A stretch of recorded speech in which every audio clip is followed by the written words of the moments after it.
Okay, good morning po sa inyong lahat mga kababayan. Bata Maynila Toys, pag-usapan natin itong nasa ating screen kasi meron po dito nakakatawang kwento.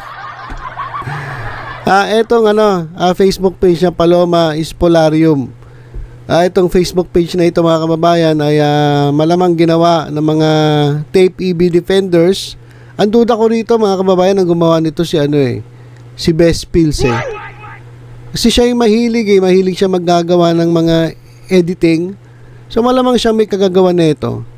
Saka isa pa, paano ko nasabing si Best Pills ang gumawa nito, kasi tingnan nyo dito sa, yan mga kababayan, dito sa kanilang ipinost dito, sabi nila, serbisyong totoo, walang kasinungalingan, ipaglalaban ng karapatan ng Tape Incorporated, Itbulaga laban sa mga nagkakalat ng fake news.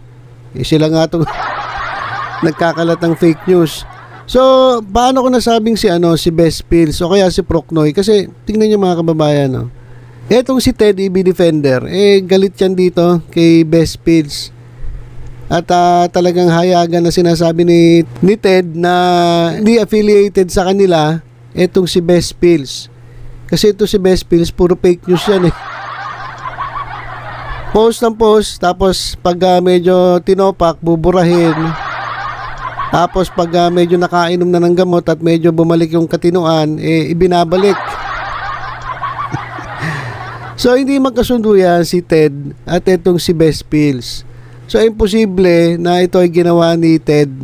Kasi kung ginawa ito ni Ted, mga kababayan, hindi niya na isasama itong si Best Pills kasi magkaaway ito Hindi ito magkasundo kasi kasiraan ito si Best Pills sa sa grupo nila sa Tape EB Defenders. At etong si Procnoy ganun din. Parang feeling ko nga etong si Procnoy parang si Best Pills din to At etong Paloma Spolarium, malamang feeling ko si Best Pills pa rin to. Mahilig lang talaga maggagawa ng mga Facebook pages. Tapos ang gagawin lang ay sisirain etong TBJ. So, yan mga kababayan yung background nitong Tulonges na Facebook page na ito. Ang ginawa talaga mga kababayan, simula umpisa hanggang ngayon sa post nila ay pawang paninira dito sa TBJ. Pero hindi natin pag-usapan muna yung mga bago nilang banat sa TBJ. Ito muna mga kababayan, nakakatawa kasi ito Ito yung pinost na itong Paloma Spolarium. Kaya, nako mga kababayan, ngayon pa lang warning na ito sa inyo kung kayo mapapadaan dito sa Paloma Spolarium, tingnan nyo na lang. Kasi kapag nilike nyo, finalo pa ito, baka ilang araw lang masira ang ulo ninyo dahil sa pagkakalat na ito ng fake news. Ito mga kababayan, meron silang ipinost na sabi raw ni Tape Incorporated, CFO, ano ba ang CFO? Chief Finance Officer at dapitan Mayor Bullet Halosos. Ayan ayon daw dito kay Mayor Bullet Halosos at kanilang pamilya. Hindi lang pala si Bullet Halosos, buong pamilya na dinamay na itong Paloma Spolarium na ito, na mapipilitan daw bilhin. Anong bibilin? Mapipilitan daw bilhin ng Tape Incorporated ang GMA Network. Grabe. Grabe naman itong kalokohan na ito. If the new network president, Mr. Gilberto Duabit Jr., declined to renew Tape Incorporated contract with the said network. Sabi raw ni Bullet Halosos, kapag hindi na pumayag itong si Duabit, kasi wala na si yung dating president sino ba yan? Si Goson. Wala na si Goson nag-resign na nag-retire. So pumalit si Duabit. Kapag hindi na pumayag si Duabit Jr. na i-renew ang kontrata ng tape sa kanila, kasi hanggang na lang December 2024 matatapos na ang mangyayari daw ay bibilhin. Take note mga kababayan bibilhin ng Tape Incorporated etong GMA Network.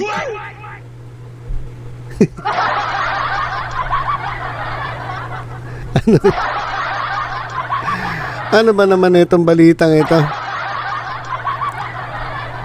Paano mangyayari na bibilhin ng Tape Incorporated itong GMA Network? Wala nga silang pampasweldo. Di ba kaya nga umalis itong TBJ dyan sa Tape Incorporated kasi gusto nilang bawasan ng mga host itong original na Itbulaga nung nandun pa sila sa GMA 7. Di ba? At ang totoo niyan, ito Palomas Polario, makinig ka.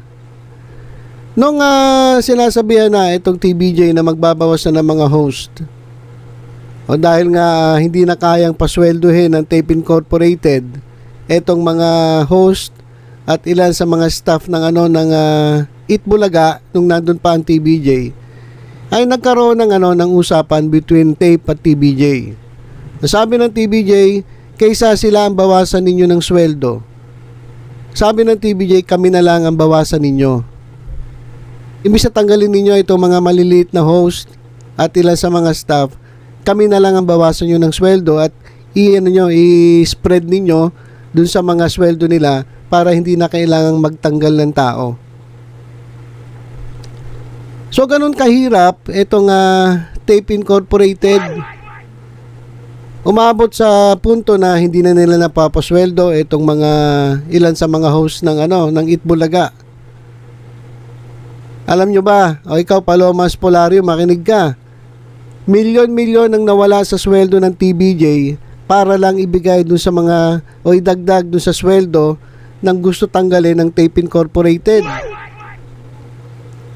Tapos sasabihin mo, bibili nila ang GMA Network. Patawa ka ba?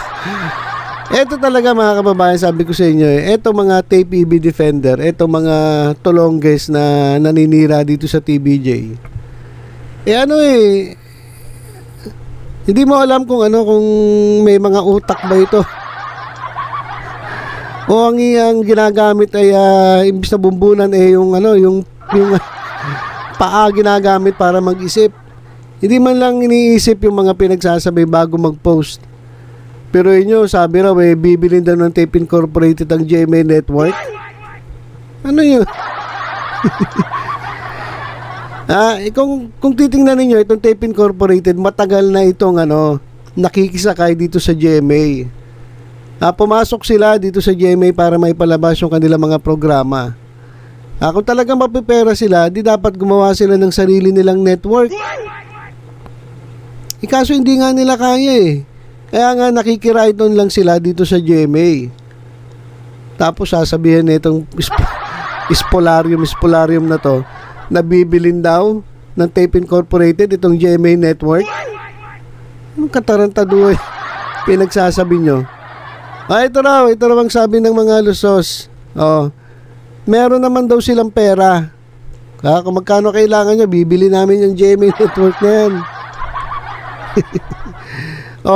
Eto pa yung isang wala na, siraulo na ata itong siraulo na talaga itong mga panatiko ng tape. Lalong-lalo na itong may kagagawa na itong Palomas Polarium. Alam ko si Best Pills to. Sabi ko, Best Pills, pa-check up ka na tingnan nyo, sabi dito, we plan. Kawawa nga si rito mga kababayan si Bullet Alusos. Kasi nadadamay si Mr. Bullet Alusos dito sa pinagsasabi na itong nung Facebook page na ito. Ang plano raw nila, patituluhan yung buong karagatan sa Dakak para maisanla sa bangko. Biro mo yung karagatan daw. Karagatan daw sa Dakak ipapatituluhan para maisangla sa bangko. We already sold one of the rides o Ferris wheel sa Fantasyland dito sa Dapitan. So nakapagbenta na raw sila ng isang Ferris wheel dito sa Fantasyland dito sa Dapitan. If needed na bili ng network, then baka ibenta na namin yung buong dagat.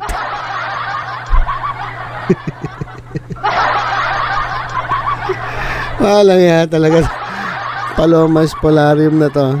Sabi raw yan ni Mayor Bully Taluso sa Mayor. Tingnan yung pinaggagawa ng mga tao ninyo. Ito, pag nabasa to ng ibang mga mga matitinong tao, pagtatawanan lang kayo eh. Nasisira ang reputasyon ninyo, Mr. Alusos, dahil dito sa kagawa nitong Palomas Polarium na to.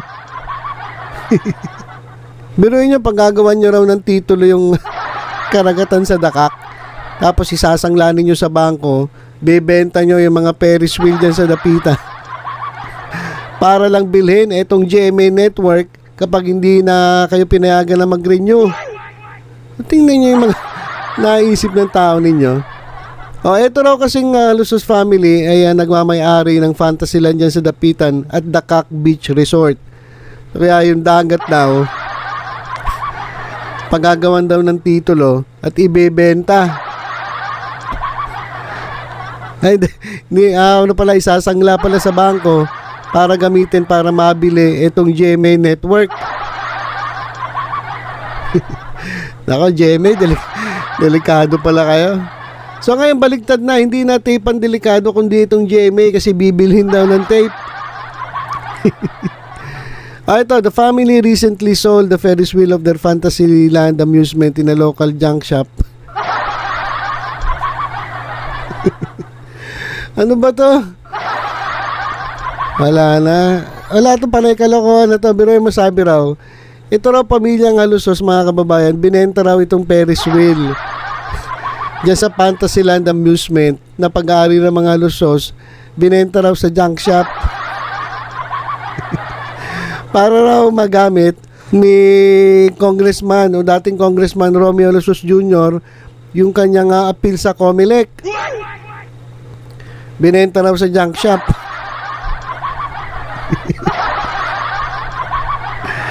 Para may magamit na pera para makapag-appeal siya sa COMELEC. Tingnan niyo, may naggagawa na itong Palomas Polarium na to. Wala na, sira ulo na to, mga kababayan, sa totoo lang.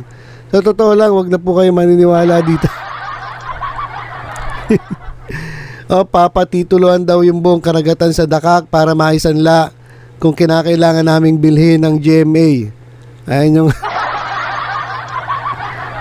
wala na. Sira ulo na to, mga kababayan. Sira ulo na itong nagmamay-ari na itong Palomas Polarium Facebook page na ito. Biruin mo. Ipapatituluhan daw yung dagat dyan sa Dakak, tapos isasangla para magkapera, para kung di raw sila payagang mag-renew, ibibilin daw nila itong GMA. Kasi nagawa niya na raw nila minsan yan, kasi nung nag-appeal sa COMELEC, ito kasi yung isang Alusos ay nag-appeal kasi pinalalabas na hindi naman talaga siya ang totoong nanalo.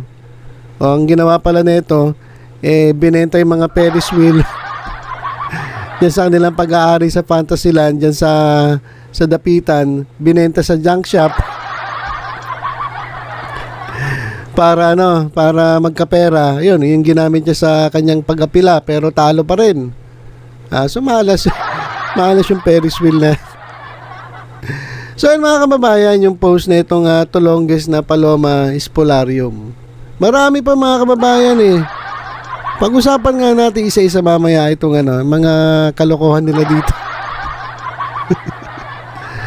So, warning lang, mga kababayan, dito sa, kung mapadaan man kayo dito sa Palomas Polarium o dumaan mismo dun sa inyong mga wall, etong Palomas Polarium, wag nyo pong wag nyo pong ipa-follow, wag nyo pong ilalike, basahin nyo na lang kasi matatawa kayo, pero wag kayo maniniwala. Huwag po kayo maniniwala sa mga post na itong Tulonges na to. Ayan, mga kababayan. Ayan, tandaan nyo po. Ayan, TED Bulaga, Pepsi logo, Palomas Polarium. Ayan.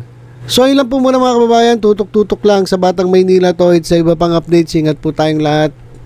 God bless.